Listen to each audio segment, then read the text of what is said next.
Hey, what's up, you guys? It's your girl JoJo, and I am here with the review for Family or Fiance. I do not know the episode number. I know, I'm looking way too rough to be on anybody's camera.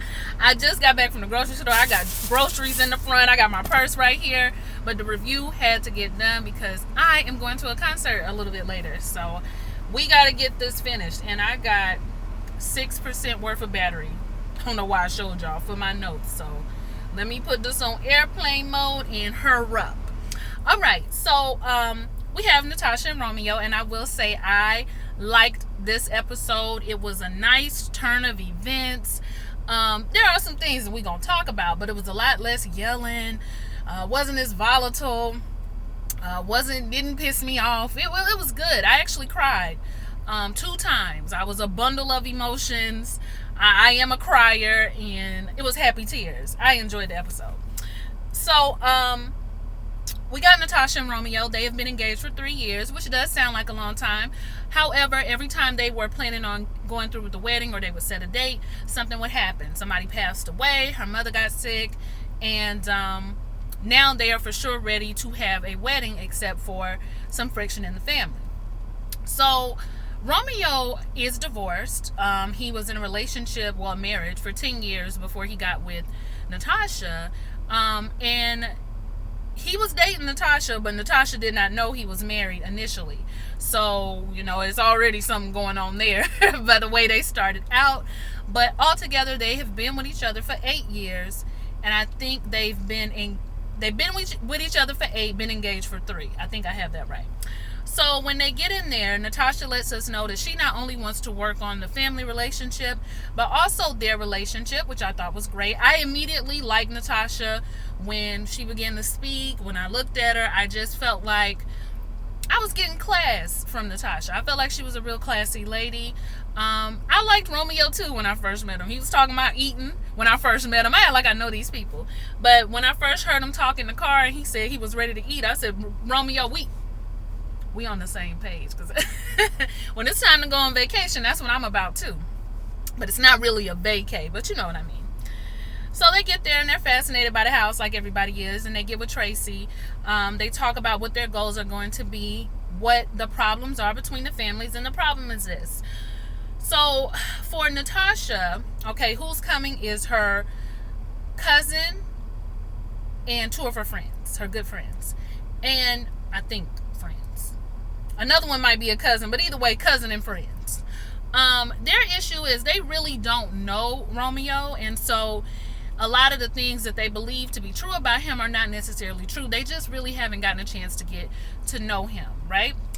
Romeo says that on his end is his mother, his best friend, and his cousin. Their issue has to do with the fact, again, that they don't really know Natasha. Now, these people have been dating, they said, for 8 years. So how their families, don't know their significant other, that says a lot. It lets me know that there might be some isolation. They're with each other, but they don't necessarily take the significant other around the other party. And she said that she hasn't talked to his mom in a couple years. They also say that they just really don't care for Natasha, but Romeo said that it's because they haven't gotten a chance to know Natasha. They judge her based off of what they see. Every time they see her, she's kind of glammed up.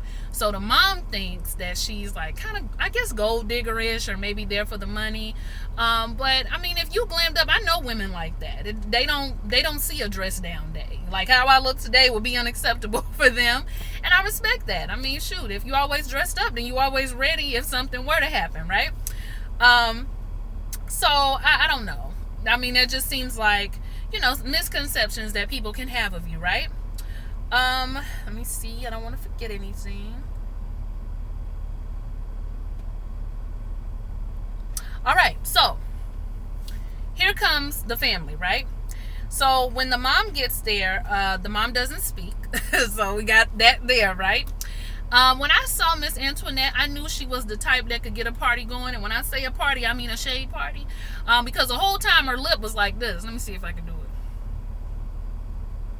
I can't do it. It was just like, because my bottom lip is too big to do how her face was sitting. I can't do it, y'all.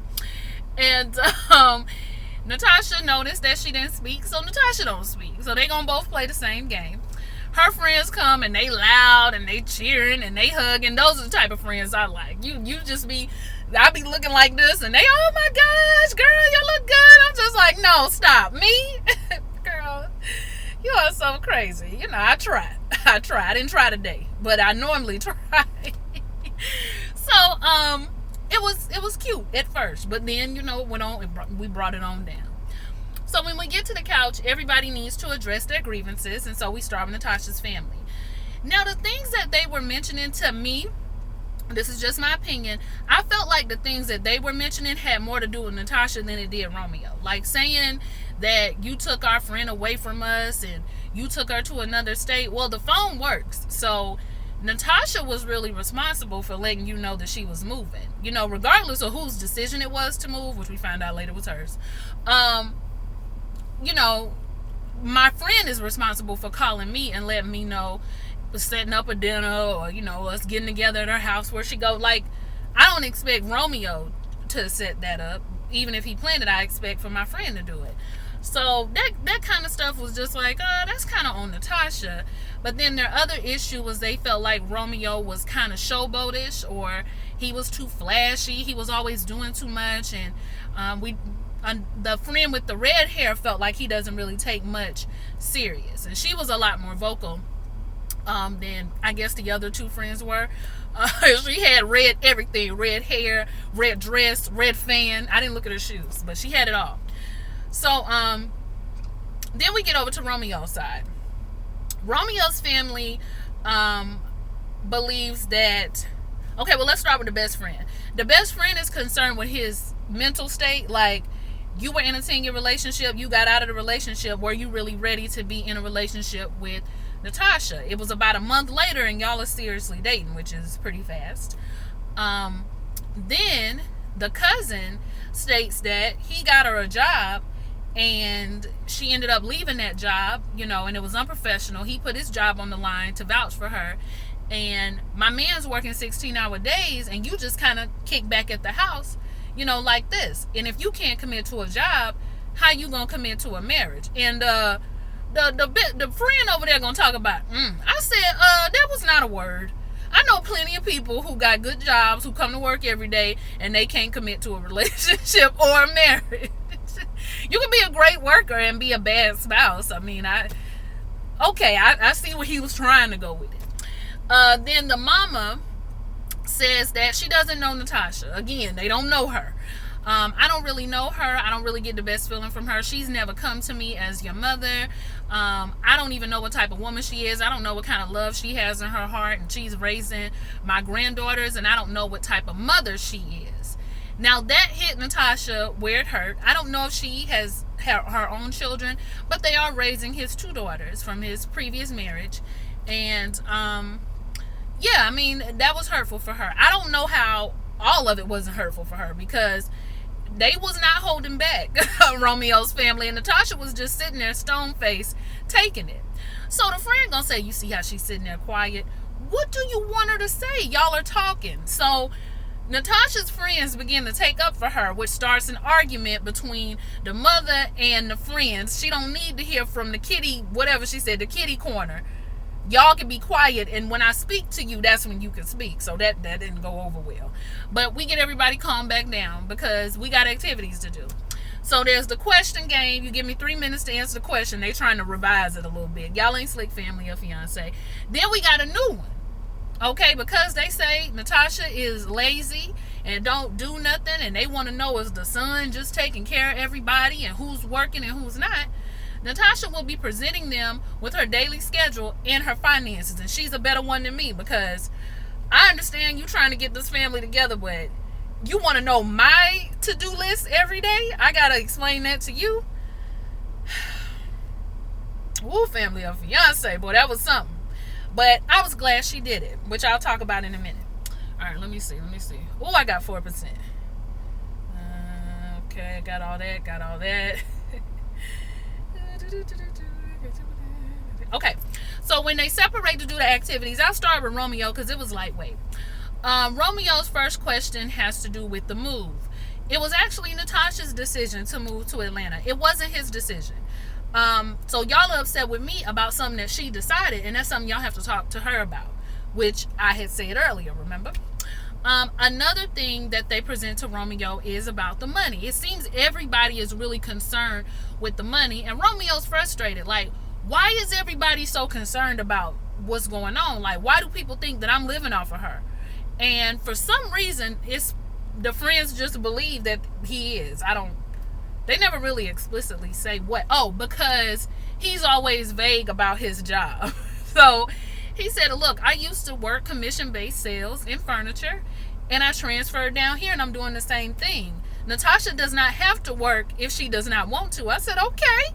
All right, Romeo. So now the friends, they kind of hush mouth. Like, what more can you say? This man just told you if he had to take care of everything, he could. So don't worry about our money. Has she ever told you she didn't have any money? We're good. Okay, and they just like, okay, you're right. We had that wrong, and that's something they have to talk to Natasha about as far as the move. So they come to a better understanding. As far as him being a showboat and being flashy and showing off, that's his personality, and Natasha knew that was his personality, and I agreed with him on that. If she didn't like it, okay, y'all remember Friday? I know somebody like it. So if she didn't like it, then she wouldn't stick around. Obviously, she doesn't mind that side of him. Y'all might not like it, but it really don't have nothing to do. That's what I say. The friends was there for moral support, because some of their reasons were really falling flat. He is who he is, right? It's not hurting nobody. It's not like he being flashy and making people feel bad or telling people off or putting people down. He just has that kind of personality. So let him do what he do. Romeo, your name Romeo. I mean, how could you not be how could you not be suave and flashy? All right, so then we move on to Natasha. Now, when they started out, somebody asked Miss Antoinette, what do you want to get from Natasha? And she wants Natasha to speak up for herself more and quit letting Romeo speak up for her, which is true. She said, when I push her, I want her to push back. And the cousin was like, well, what if that's not what she does, though? Like, what if that's not in her? And she said, well, she better get it together, because if you want to be a part of this family, then it better be in you. And that right there let me know.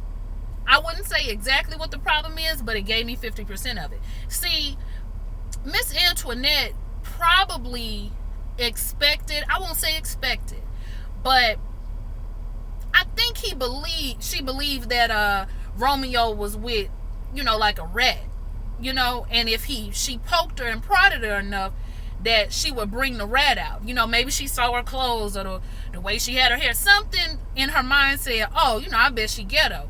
Then when she spoke to her and tried to poke at her, she was, well versed. Okay, she was in control of her emotions. She, didn't have time for the foolishness. And now she wants to bring the hood rat out of her.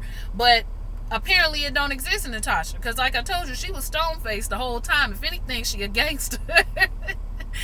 But, that's not her. And why would you want to be that way? Like, why are you wanting somebody to be... it's okay if you want her to speak up for herself more, but why do you want somebody that's going to, push and argue with you? Some people aren't like that. They're not argumentative, and I think Natasha is one of those people. She would just rather... We'll get back to her vocal speaking up in a minute, but it just made me realize that maybe Miss Antoinette wants something out of Natasha that she literally is not. She's just not that type of woman. She does give me a very classy woman, and I don't think Miss Antoinette likes that. So when they start the game, or the event, I guess, she has this bulletin board, and she's laying out her day. She wakes up at 5 o'clock in the morning, you guys, to get her mother dressed. Her mother is completely disabled. Her mother can't do anything for herself. Gets her showered so she can go to daycare. That right there, to me, that was enough. If you have never had to be a caretaker for someone, and I'm not talking about a child, I'm talking about a grown person, an elderly person, you don't even know the work, that could go into taking care of someone who is sick like that, especially a family member. My great-grandmother used to live with us when I was in high school, and it was difficult. My grandmother took care of her, but I could tell that really sometimes it was a really difficult job. Stuff would come up. My great grandmother would sometimes be ashamed about certain things she couldn't do for herself anymore, and appreciated our help, but still wanted to be independent. It was a lot, and so that alone is enough, to run up a full day, honestly. Then she gets the girls ready on the bus by 8. She has to be at work by 9. Here come the cousin. He can't let this whole job situation go. Is that the same job that I put on the line for you? That's the same job? No, that's not the same job. And talk to me. Don't talk to the side to Miss Antoinette. I'm standing right in front of you. That would have been a problem for me. But he talking to the side, and Natasha said, look, that job wanted me there at 7 o'clock. I got all this to do every morning. I can't get there at 7 o'clock. And he didn't have anything to say. And granted, Natasha could have let him know that she was leaving, or thank you so much, but I can't work here anymore. I just wanted to let you know. She could have given him that courtesy. She didn't, for whatever reason. She could have. I will admit that. But I want you to let it go, brother. I really do. So, once they see how her day works, okay, then she goes to work. 5 o'clock, she gets off. She does it again for the evening time. She told Miss Antoinette, I bathed those girls. Those girls love me. They call me mommy. We have a relationship. So when you said what you said, that really hurt me. I felt some type of way about that. Do you know Miss Antoinette said, girl, please, girl, bye. I don't have time for that. And I was just like, see, this is, no. No, this is what I'm talking about. Then she proceeds to go back and forth with her about how she's the mother, and if you want to be a part of this, if you want to be married to him, you're going to be married to me. And I want to let you know, Antoinette, somebody done told you wrong. Like, yes, she will be wearing the last name, she will be marrying into your family, but I have seen plenty men choose their woman over their mother. I've seen it several times. So you either gonna get right or you gonna get back, because the fact that she ain't even seen you in several years and ain't been required to see you lets me know a whole lot. All right, grandma. So don't get yourself effed up, behind being ornery to this woman that your child obviously loves a whole lot. So Natasha just kind of shrugs it off again. But the cousin and the friend have a lot more respect for her schedule now that they know what she does, because they really thought that she was just laid up and not working, and that's not true. So when they get back together, Romeo say everybody being fake because they trying to kumbaya it out, but he's still not comfortable. He has some bombs to drop himself. So when they get at the kitchen table, her friends are okay now that they've gotten to know Romeo. They're really needing to talk to her more because she is not vocal about things that is going on in her life. Romeo brings up the fact that I don't understand why everybody worried about our money. Why is everybody in our pocket? And the cousin says, because you called me and you told me she was spending a whole lot of money. And see, now Romeo, I hate to be the bearer of bad news, bro, but that's your fault, okay? And I'm going to tell you why. Just like I tell the ladies on here, be careful what you tell your girls, I'm going to tell the men the same thing, because they like to talk too. You asked for your cousin's honest opinion. Your cousin went ahead and put it out there, what you said. You might have said it when y'all was in a bad place and maybe y'all was on a break, or who knows.